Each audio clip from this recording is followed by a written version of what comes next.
All right, guys. Hope everybody's doing well, ladies. Amanda, I see you down there in the corner. I don't know why, he doesn't let ladies go first instead of old people, but he lets Jerry go first on his patio there. But I can tell you this, we're fired up to start camp. It's been 142 days since we walked out of the door on March 17th. That March 17th date will never be forgotten by me. And you sit there and you're sitting at home going through all these Zoom calls and you're wondering, are we ever going back to work? And then you watch the news at night, and I'm a news person, at least national news, and watching what's going on. I think, with our sponsor behind us, UPMC, I think, obviously we're blessed to be in the city of Pittsburgh and have them as not only a sponsor, but someone that's working with, with our kids, our staff, and our university. So, we're happy to be here. Obviously, our kids reported yesterday. We had our summer access period, which we were allowed to have 12 days of 14 total days. We were allowed to work out 12 of the 14. I ended up giving them Wednesday off. So we really only got 11 of the 12 that we used. I just thought they'd worked their tails off. We were getting a lot of work in. I want to keep them a little bit fresh going into camp. So we gave them Wednesday off. Thursday, we had a low intensity, morning workout, last access period. And then, reported to camp. To give you a little bit of reporting, this reporting date, and we have a winner's manual every year, and the winner's manual is all jacked up because of it's just change. There is, everybody talks about the new normal. I mean, every day is a new day. But the night before training camp started, I guess, I kind of made an executive decision to take our kids out of the hotel. So usually they stay in the Spring Hill Suites up the road. I think it's kind of news, just so they're not there. We broke camp, and usually I stay in the hotel with them, but I thought it was important, as I was sitting there thinking about what's going on, and, I thought it was important that we don't change their living arrangements. I mean, we had been really good where our kids are living. What they're doing right now, they're doing good. So why would I, disrupt it, have them, stay in a hotel and change something?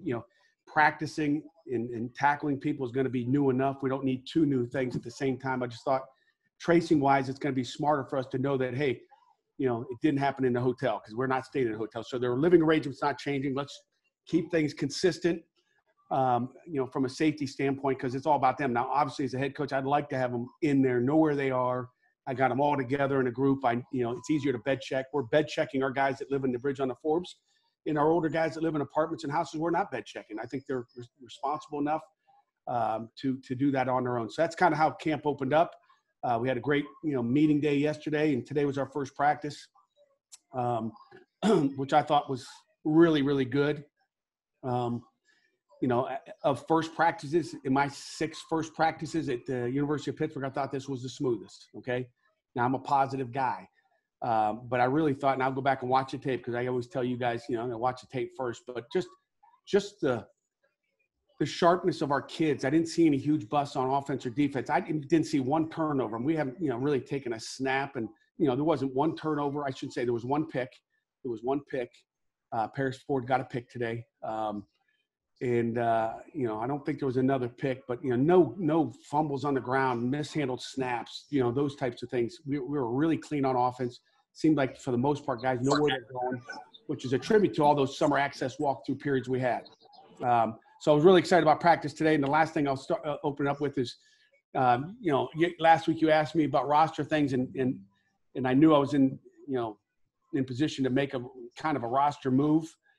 So we made one roster move. So I'll give you it all together. We had 113 players report to camp. As you know, the NCAA said we could get to our Title IX number, which is 115. And we would have probably got to 115. But we have, 2 that are out. Dontavius Butler-Jenkins, I'll start with him. As you guys know, has had some injury problems in his last couple of years. Hurt a knee, I'll never forget. I mean, as a young guy, ran a dig in the indoor facility, broke about the 15-yard line, turned up, and went down with a probably pretty serious knee injury that really has never been the same. So Dontavius is out with a medical, and he's a year away from getting his degree. So obviously he'll be here on a scholarship getting his degree and being with his brothers. So we're obviously disappointed that Dontavius is not going to be able to finish it out. But we certainly understand the medical aspect, and he's been gimping around. The poor kid just gimping around, trying to do it, trying to practice hard. It just, those knees are tight. They're tough, I should say. And then the other one is Rashad Wheeler, who has graduated and is moving on with life. So then the other roster move is John Barzil. We have put on scholarship. I talked to John 2 days ago and put him on scholarship. So he's our first walk-on of the year that has received a scholarship. Actually, our team doesn't know that yet. I kind of told John to keep it quiet.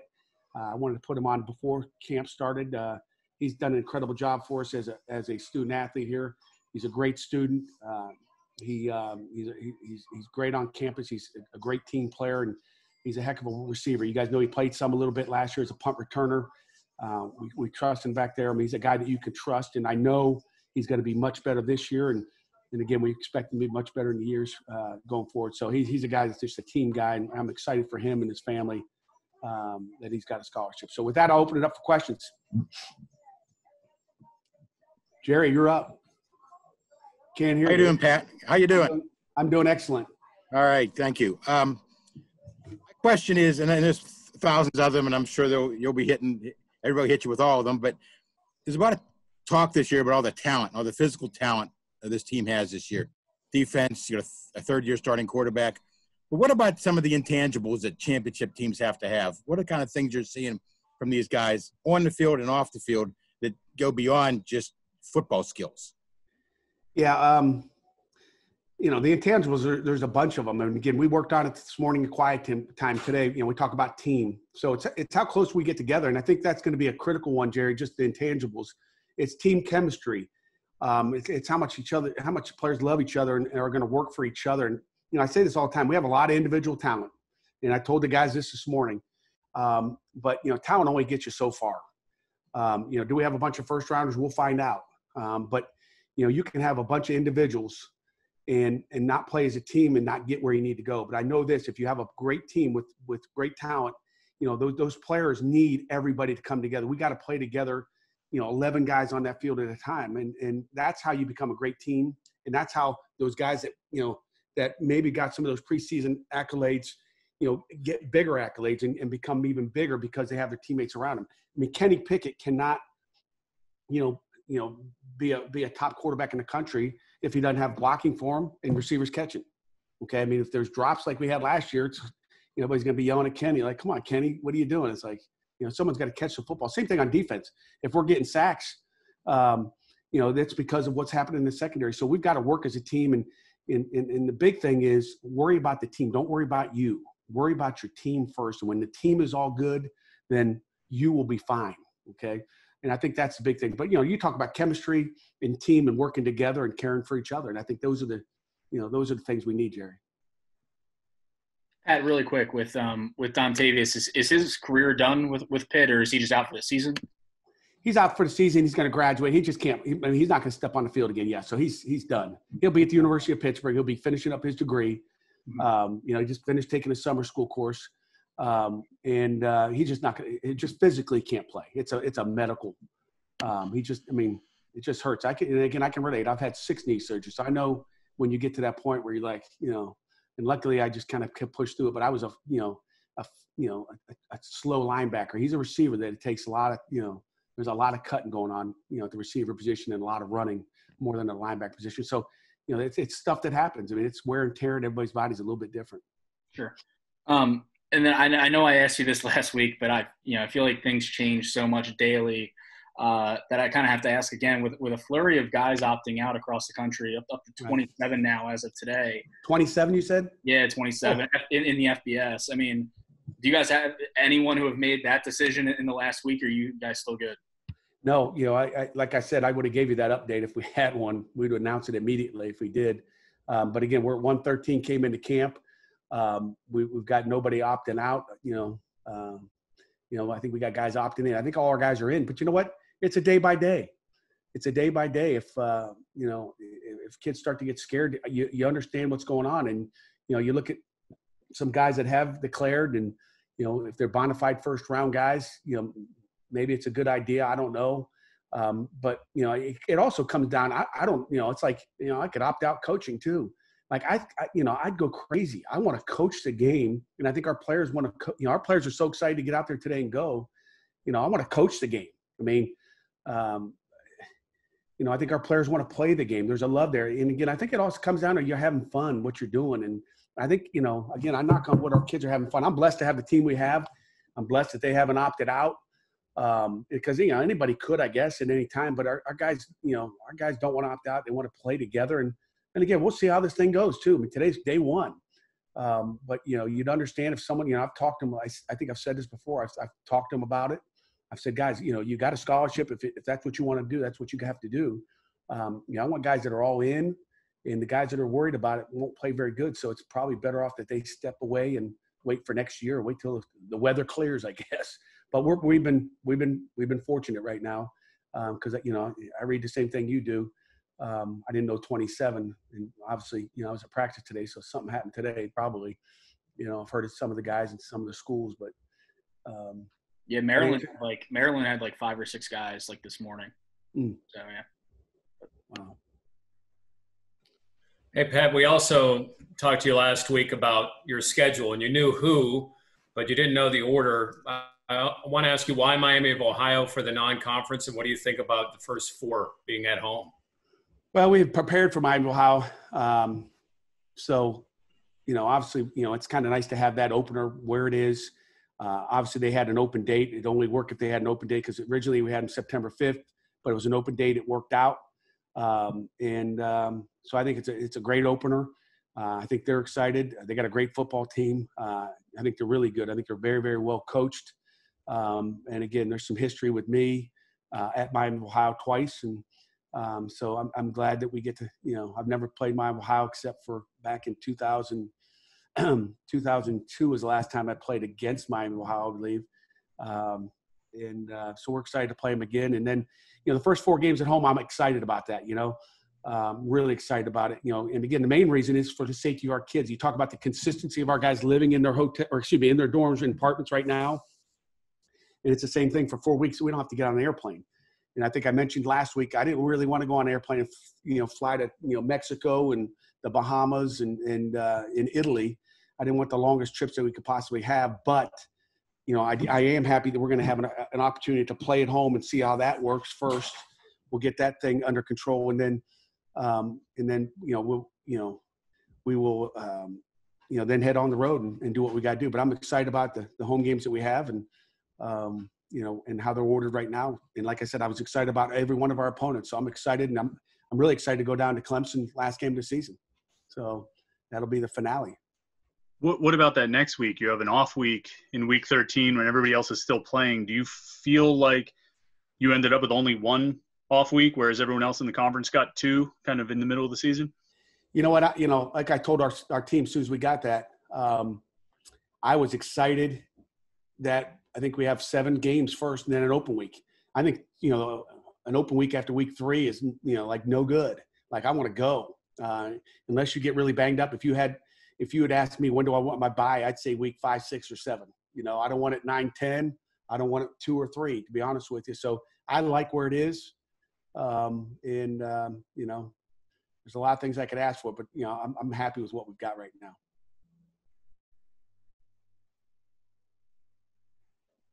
Newcomers, you have KJ Wilson coming in on the offensive line. Where is he working out to start? He's starting at right tackle. Coach Borbley has really moved some guys around. He really wants those guys to get a chance to play. I mean, he's like, hey, coach, I'm going to try this guy here. And I'm like, okay, he's just working guys, especially through the access period. But he's at right tackle right now. Gabe is there as well. We're just trying to find out who our 5 best guys are. And then we're going to get the 5 best on the field and then plug in that 6th and 7th guy. But, he's been impressive since he's been here. Number one, he's an unbelievable young man. I can't wait for you guys to get a chance to meet him, talk with him. I think you guys will really like him as a person. We liked him as a person on the phone. He had steak and lobster last night. He didn't have steak and lobster, at Hampton, I know. So he, enjoyed the meal over there. I mean, he got a big smile on his face. And that's kind of what we like to do, is put smiles on people's faces. So he's having fun. He's very athletic. He's going to make us better. Where's he going to fit in the puzzle? We got a lot of time to figure that out. But, I can tell you this, he's going to be an offensive lineman. Okay. But I think he's athletic, enough to play tackle. I believe Patrick Jones might have ran by him today. It's kind of like, who's that guy? But he's only going to keep getting better.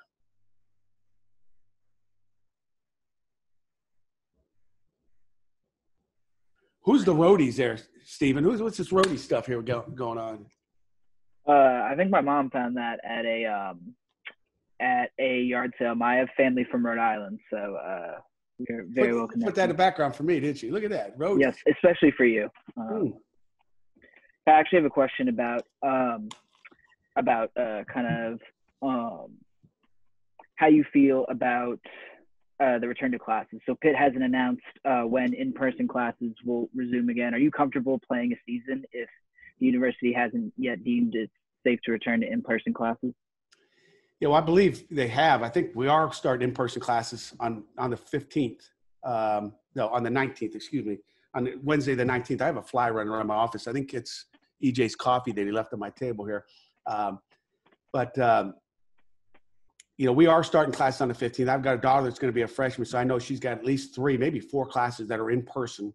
I know I think there's, it's hybrid learning right now. Our kids have the opportunity to choose kind of what they want to do. I don't know if my freshman daughter did have a choice, but I'm like, go to it.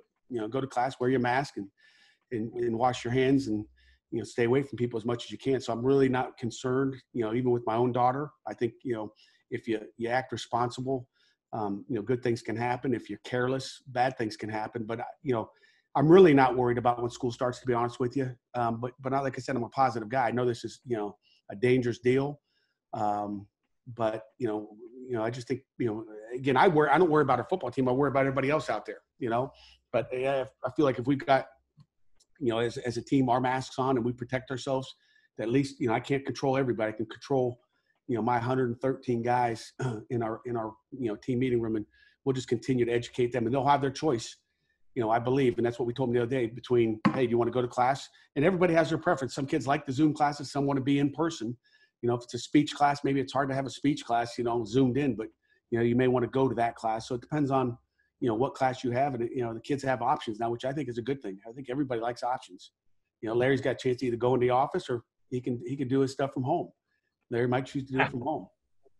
Yeah, I have no choice, Coach. I'm on the front line at the studio every day.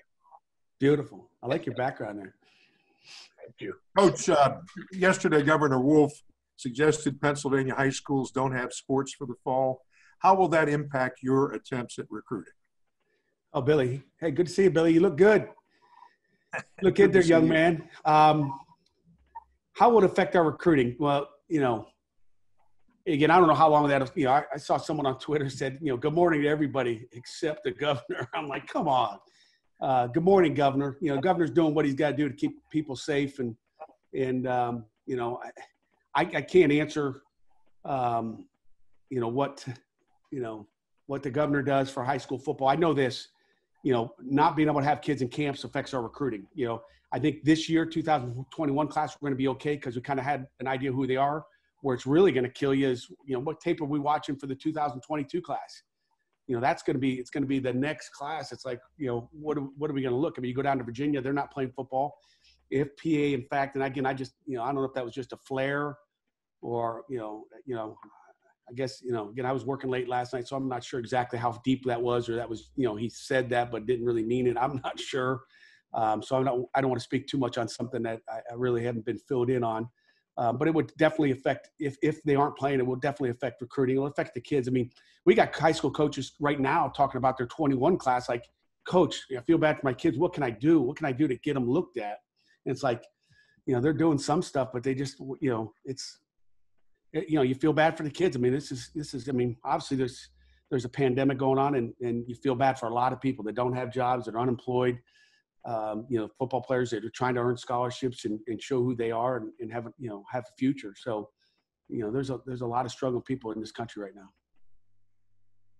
Pat, on recruiting, I mean, if players aren't playing in the fall, do you kind of expect a trend in guys maybe skipping that potential spring season to then enroll early? If they can, John. Yeah, if they can, I expect that. And the NCAA hadn't come out and talked about a dead period. When can the kid visit campus? All that stuff. We still haven't heard. You hear rumors. I hear bad rumors. Sure hope maybe they would ask a coach before they just go make decisions, but that probably won't happen. It's kind of how the NCAA's worked lately. They just make decisions that are, maybe not the best in interest of our student athletes, but, once we get on campus, I think things will change a little bit. When that is, I don't know. But so recruiting is just I'm worried about practice number 2. Do you feel like recruiting visits can be done pretty safely? Like, do you think this is something they probably should let happen because it can be done with certain protocols and guidelines? Yeah, I think, during the season, it depends on fans. And, I think we all have to be together on this. I don't think this is the ACC is going to do this and the Big Ten is going to do this. I think it's got to be something done through the NCAA. I think they need to take it month by month. If it's me, I wouldn't just say, hey, the whole fall is dead until January. I don't think I would do that. These kids need to get on campus at some point. They need to spend 48 hours on campus at some point. I wouldn't really want to mix them up with our football team right now and host them and do all that. I think I'll host them. I'll take them out at night. We'll have a great time. We'll go to the drive-in, do something like that. But so I think it's important just to keep the distance right now, but eventually we're going to have to bring them on, whether it's December that we're able to have, December visits and bring them here, show them the university, and really, but just take it month by month. At this point, do you think they have to move back to December signing day? I mean, do you think you can still sign kids if, they can't take visits until something like December? I sure hope so. I mean, we've kind of, we've had this talk. I certainly believe they can.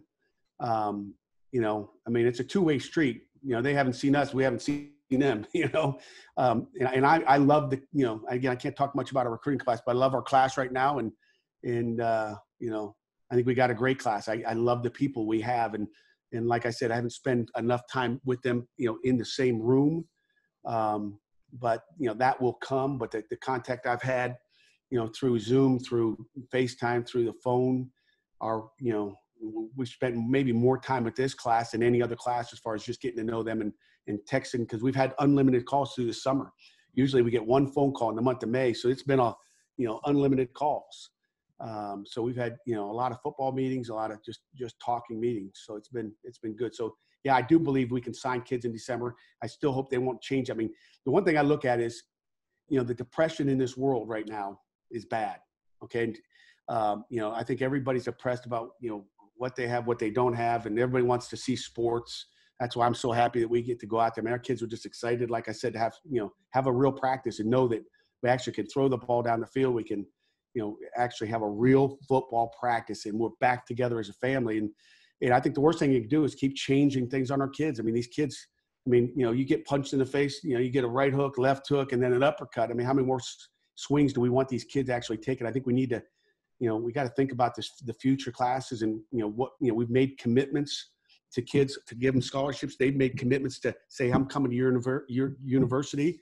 And then we need to say, this is a signing date and this is going to be real. And you're allowed to sign on that date if you want to sign on that date. And I think, we have to be able to do that. I mean, you take that away, those kids are going to be looking like, is this real? We send out official offers. I had one kid texting back like, is this for real? Like, I really do have a scholarship. I'm like, well, we told you that a long time ago, like it's for real. Like when they see it on a piece of paper that this is your official scholarship offer, to say, that signing date in December is now all going to all of a sudden disappear. I think it's bad. I mean, February was dead for the first time ever because of a new NCAA rule. February, March, April, May, June, July. We're into August right now. 7 months. These kids haven't been able to leave their city, to go look at another campus. So I just think, and it's the same thing with our football schedule. I thought we should have kept our schedule, the 9 ACC games we had, and add one more. Our kids knew who those opponents were, even though our kids didn't care in the end. They were just happy to have, 10 opponents. But it's just more change for our kids. They've taken enough change in this 7 months that let's try to give them some stability. Hey, Pat, several years ago in Charlotte, I was talking to Tom Luganbill of ESPN. He was talking to you, and he said that you liked all your career, you'd like to have 4-year seniors, 5-year seniors in your roster. You have a lot of those this year. How does that change the expectations for the team, and how does that change how are you going to approach coaching this team? Yeah, the expectations don't change. We expect to win championships. That's our goal every year from year 1 to year 6. You know, how you coach them, because sometimes you coach them a little bit different. I mean, we got to take care of those older guys. You know, there's some guys that we know can play. You know, we're going to get them juiced up, get them oiled up, get them ready to go. You know, there's some guys that, you know, that you want to find out if they got more. So, you know, we'll do a good job of, you know, moving guys through the roster. Like, get Pat Jones out of there. Get Weaver. I've seen enough of Weaver. Jalen Twyman, put him over there. Let's get these young guys in there and just get them to the point. I don't want them to lose technique. And they want to play, but I also want to make sure that they're healthy going to the opener. They're fresh. So when you have older, more mature team, it gives you, you know, it gives you the opportunity to maybe, you know, develop some of the younger guys and freshen up some of those guys. So, I mean, Kenny looked sharp today when you talk about senior. And this guy's locked in, serious, like, oof. Like, I just haven't seen it. I think I might have mentioned that last week. His face is a little bit different. You know, I think he knows this is his last year and, like, this is real. He just has a different look, a serious quarterback look. People better watch out. Does having that many seniors mean something for your program? A kind of a benchmark thing that, you know, we've arrived now. We have guys sticking around, you know, playing, being with us for 5 years. Is that a good thing for the program that these guys are sticking around? It's a great thing for the program. I think anytime you had guys that could, you know, leave for the NFL, and we know there's a bunch of them that left and a bunch of them didn't get drafted and a bunch of them had good opportunities. But I think it's a great thing for our program. It talks about the culture that we've built here at Pitt. And, you know, when you talk about arriving, you know, nobody's arrived, Jerry. Okay, you're the only one that's arrived. Nobody else has arrived here yet. We still got a long way to go. You know, I haven't arrived. We got work to do, and you know, there's other teams are working too. They got good players too. So nobody's arrived, and you know, I want to make sure, you know, you don't ask any of our players, hey, since you've arrived, Jerry. Don't be asking our players that today. Nobody arrived. Pat, you mentioned the look that that Kenny has. What does that do for the rest of the guys when the quarterback has that kind of swagger or look? I think it gives them all confidence. I mean, he's leading out there. You know, it's not leading and he doesn't know what he's leading. He knows what he's leading. He's coaching the receivers up. He's you know, getting them to call. And it's kind of like a let's go. You know, it's not a, hey, let's go, guys. You know, like, you know, he's not trying to lead. He is leading. Okay. It's not fake. And sometimes you see it fake, but, you know, the look is good. The look is good out of Kenny, and the look is, you know, good out of our football team. Matter of fact, one thing I didn't hit is our summer conditioning. I wanted to hit you on a couple summer conditioning things I think you'll enjoy. Coach Stack kind of gave a little report to our team yesterday. You know, I think we're well conditioned. Like, our guys went through practice today and they aren't breathing hard. You know, they're not sucking wind. So our skill guys, our DBs and receivers, basically this is how much they ran this summer. They ran from Pittsburgh to Puxatawny. Okay, that's how far they went. So I don't know how many miles that is. Coach Stack didn't tell us. The mids, the linebackers, running backs, they went from Pittsburgh to Newcastle. Okay, so whatever miles that is, that's how much they ran. And our big guys went from Pittsburgh to Beaver Falls. Okay, so that's kind of our conditioning. You know, so we've run a lot. I think we've run more last year before spring ball as a football team, and more this offseason, just kind of Coach Stack's philosophy, which I think is really good for us. It'd be interesting to see how it pans out on game day. I'll give you a little bit of, you know, just squat pluses, gains from our position groups since January till now. The average gain per position, I'll give you squats, quarterback plus 55 on the squat, running backs plus 20, tight ends plus 46 on the squat, O-line plus 40, receivers plus 32.5, D-line plus 40 on the squat, linebackers plus 43, DBs plus 50, and the specialists, if you care, plus 35. On the bench, quarterbacks went plus 20, running backs plus 25, tight ends plus 30, O-line plus 20 on the squat, receivers plus 22. The D-line went with a plus 45 on the bench, plus 30 for the linebackers, plus 35 for the DBs. And the specialists, they worked their bench up. They got plus 50, the bench. They had a lot of work to do there, it looks like. So just to give you, when you talked about looks, it reminded me I didn't give you any of the Pittsburgh to Puxatawny. Coach, what about a second year for Coach Whipple and taking the offense to another level? His, you know, offense is considered to be complex. How will we see this second year of stability develop for this team and the set of skills that you have for 2020? Yeah, well, we'll find out on game day, Larry. It's something I'm looking forward to. You know, I just from watching the offseason, you know, watching our opener against Virginia a year ago compared to where we were at the end of the season, I just see major confidence in the offense and what they're doing and how they're doing it. I think our receivers, you just watch them in walkthroughs, know where to go. They're reading coverages, they're reading DBs, they're reading linebackers, leverage. They're finding grass and getting open. I think that's all part of it. Let me just tell you, since I've been here in 5 years, we had a 2-minute drill today, and I told the team afterwards, just our passing game, and obviously a 2-minute drill is passing. Actually, there was a few runs in there as well, but all three groups, we went 1s, 2s, and freshmen, and all three groups moved the football on our defenses better than I've seen them. Usually, it's an 8-minute period. We actually went over on the period because they moved the ball. Usually, it's an 8-minute period, and usually, summarize it, it's the defense goes 4 and out, and then the 2s are up. And then there's a 4 and out, and then, but our offense moved the ball down the field, made plays at the receiver position. Quarterbacks were on target, and we actually got to work, the clock and call timeouts and do all that. So we're way ahead in 2 minutes as well. But that just kind of tells you, the passing game, and the key, I guess, Larry, to answer the rest of your question is the run game. We better get a run game going. We better be able to run the football this year to match our passing game, because I think we'll be able to throw the ball with anybody in the country. We're going to have to be able to run the football as well, much better than we did a year ago. Do we have anything final for Coach before we move on to Coach Whipple? Anything final? Real quick one. Pat, how are the freshmen going to fit into that offense, like Izzy and Jordan Addison? Do you not this year? Both of those guys, obviously, you saw in the spring, and you guys still seeing flashbacks of Izzy going through the middle. Jordan Addison's got the nicest, softest, smoothest hands. He's got great breaks. He's electric. I see both of those guys playing for us this year because they had 3 days in spring ball. They were able to be on a ton of Zoom calls during our pandemic, and even some of the younger guys. I mean, we have a talented class, and we'll maybe talk in a few days. Maybe we'll take a freshman day and just talk. Hey, let's talk to puppies. But there's been some, like Emmanuel Belgraves goes by JoJo. Seen spurts out of him, and Dayon Hayes at end. Solomon DeShields has shown spurts. Emmanuel Belgrave. I mean, Rashad Battle, one of the last guys we signed, is like, ooh, look at that guy. And again, I don't want to leave any of the freshmen out, but I mean, talk 2 on offense. There's some skill on this football team in that class, and it's fun to watch them. And again, you look at Branson Taylor, that guy's huge, and he doesn't act like he's just a little freshman offensive lineman, because he ain't little. Pat, really quick, I guess you might have, if you had any news, you might have mentioned it in the roster deal, but any update on Joey Yellen at all, or is that still? No. Kind of disappointed. It's like, the clock is ticking, but I got confidence that waiver's going to go through, so I'm really not worried. If I thought it was a 50-50 shot, I might start to worry. But, for his sake, I sure hope it goes through the right way, because it should, knowing some of the circumstances that I'm, that I have knowledge of.